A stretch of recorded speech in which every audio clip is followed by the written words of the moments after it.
c'est Chloé du SOS Oulala, un collectif qui milite contre le projet de contournement nord de Montpellier, le Lien, sur lequel on est situé actuellement. Cette semaine, le département de l'Hérault a distribué ce magnifique 4 pages couleurs dans une grande partie des boîtes aux lettres de Montpellier. On se dit qu'avec ce genre de choses, le département a beaucoup d'argent à dépenser pour du greenwashing. Parlons très rapidement de la double page centrale, une juxtaposition d'éléments de langage pour essayer de vous faire passer ce projet autoroutier pour une jolie promenade de santé. On vous rappelle que cette route impactera 70 hectares d'espaces naturels et agricoles, donc 30 espaces de terres agricoles et 40 hectares de zones naturelles, dont des zones humides, des garrigues et des forêts qui abritent plus de 110 espèces protégées. Ils ont compris qu'il y a une critique forte de la population sur la question environnementale, qu'ils sont à la ramasse, qu'ils essayent de se raccrocher aux branches comme ils peuvent, faisant du greenwashing. Aménagement paysager, création de parkings relais, de pistes cyclables. En fait, ce qu'ils font, c'est qu'ils déforestent, qu'ils dynamitent la colline, qu'ils construisent une grosse route avec des remblais et des déblais monstrueux. Ensuite, ils plantent 10 arbres en périmètre et puis ils disent que c'est bon, c'est une route durable. Ils n'ont tellement pas d'arguments sur l'environnement qu'ils parviennent à se vanter sur toute une page du fait qu'ils respectent la loi.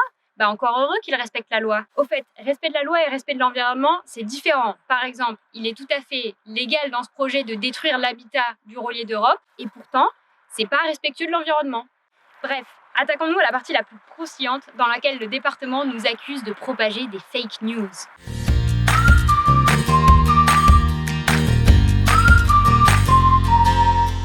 Je crois qu'ils nous prennent un peu pour des... On sait bien que le département ne construit pas des autoroutes, mais que le département construit des départementales. En revanche, on sait que le Lien va rejoindre l'A750 à l'A9. C'est donc une jonction entre deux autoroutes, une jonction autoroutière.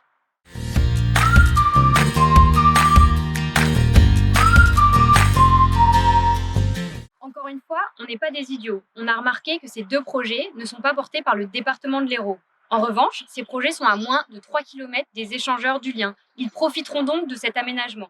D'ailleurs, dans les documents de Lafarge, il est écrit que la réexploitation de la carrière aura lieu quand le Lien sera mis en service. Il y a donc un lien. Ce développement, il est acté dans les documents d'aménagement. Une fois le Lien construit, l'idée de la ceinture verte de Montpellier sera enterrée. Les écosystèmes seront dégradés, les corridors écologiques seront fragmentés et ce sera la fête de l'artificialisation.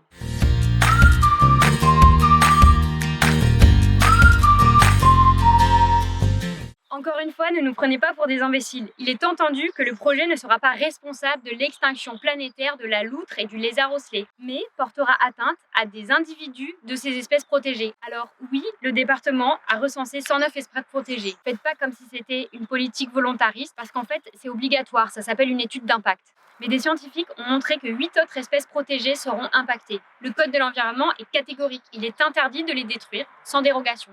Or, ils n'ont pas cette dérogation.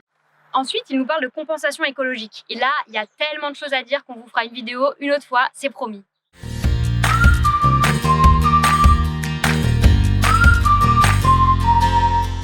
Là encore, tout ce qu'on dit est sourcé, notamment grâce à l'étude d'impact. Une route engendre automatiquement un risque incendie supplémentaire avec la fréquentation humaine, un risque inondation par l'imperméabilisation des sols, un risque de pollution de l'eau si elle passe sur des zones sensibles, et c'est le cas ici. Ce n'est pas parce qu'on respecte la réglementation que l'on supprime ces risques. Et aller jusqu'à dire que la route est un coupe-feu, c'est vraiment abusé.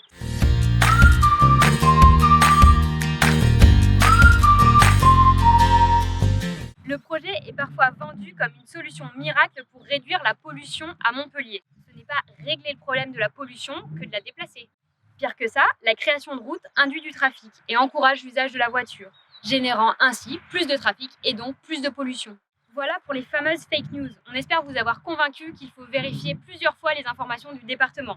On vous invite à vous renseigner par vous-même pour décoder ce qui est dit d'un côté et de l'autre. De notre côté, on mettra toutes nos sources sur notre site web.